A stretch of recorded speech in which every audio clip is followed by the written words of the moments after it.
प्रणाम, नमस्कार। आज हम आपको मंगलागौरी व्रत की कथा सुनाने जा रहे हैं। कहते हैं मंगलागौरी व्रत करने से स्त्री सदा सुहागन रहती है और उसको पुत्र रत्न की प्राप्ति होती है। अगर किसी की शादीशुदा जीवन में रुकावट आ रही हो तो इस व्रत को करने से दूर हो जाती हैं। तो शुरू करते हैं इसकी कथा को।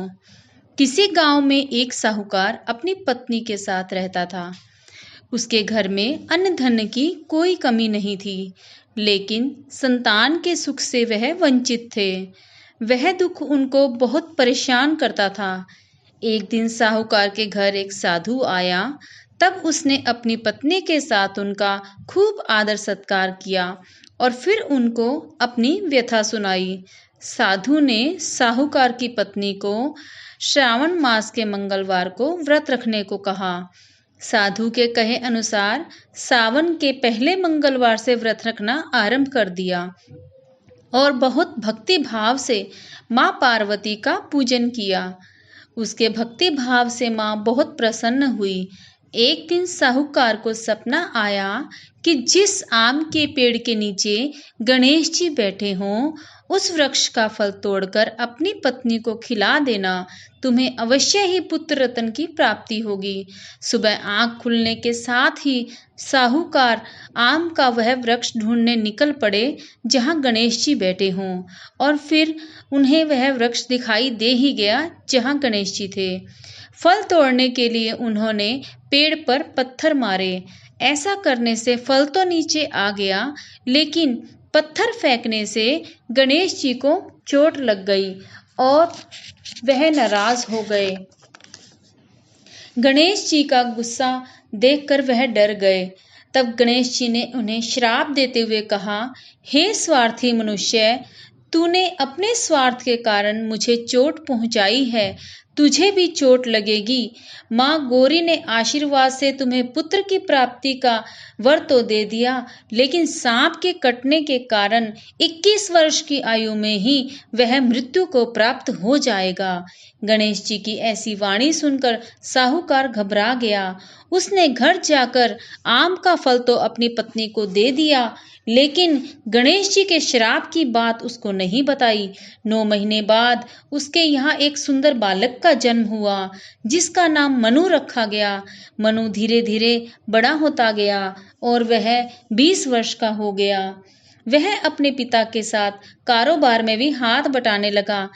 एक दिन पिता पुत्र दोनों लौटते समय भोजन करने के लिए एक तालाब के किनारे पेड़ की छांव में बैठ गए और भोजन करने लगे। उसी समय गांव की 2 लड़कियां उस तालाब पर कपड़े धोने आई। वह दोनों अच्छे घर की लग रही थी और बहुत सुंदर थी। कपड़े धोते समय वह आपस में बातें करने लगी। एक का नाम कमला और एक का नाम मंगला था। कमला ने कहा, क्यों रे मंगला, तुझे याद है सावन के मंगलवार को मैं मंगलागौरी का व्रत करती हूँ और इस मंगलवार को मैं व्रत का उद्यापन करूंगी। इस व्रत के कारण मुझे सुयोग्य पति मिलेगा और मैं सुख चैन से जीवन व्यतीत करूंगी।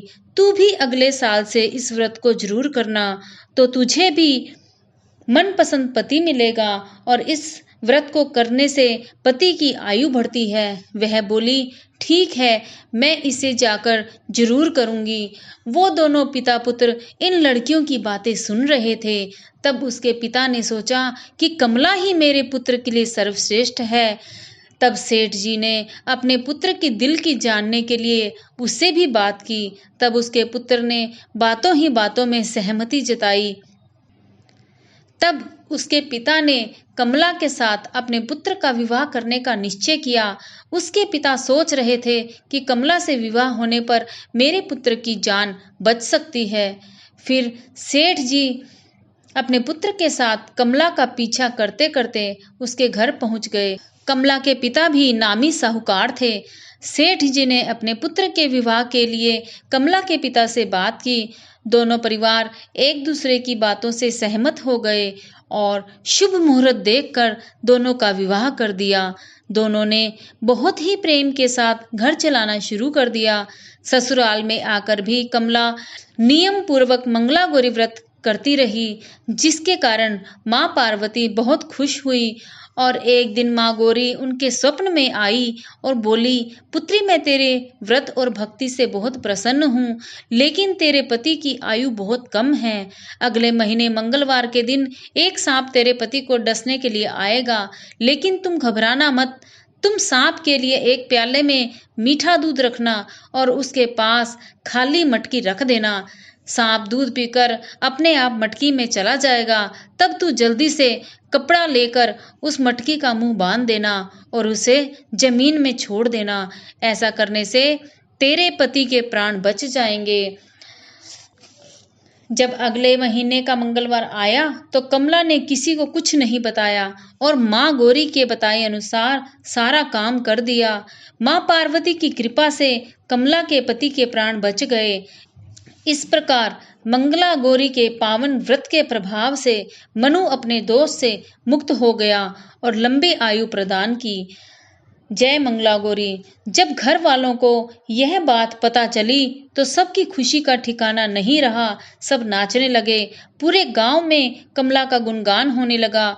गांव की महिलाओं ने भी उससे व्रत की विधि पूछी और वह सब भी इस व्रत को करने लगी। कमला ने अगले मंगलवार को पूरी विधि विधान से मंगला गौरी व्रत का उद्यापन किया और ब्राह्मणों को भोजन करवाया और दक्षिणा देकर और वस्त्र देकर विदा किया और उनका आशीर्वाद लिया। जय मंगला गौरी मैया।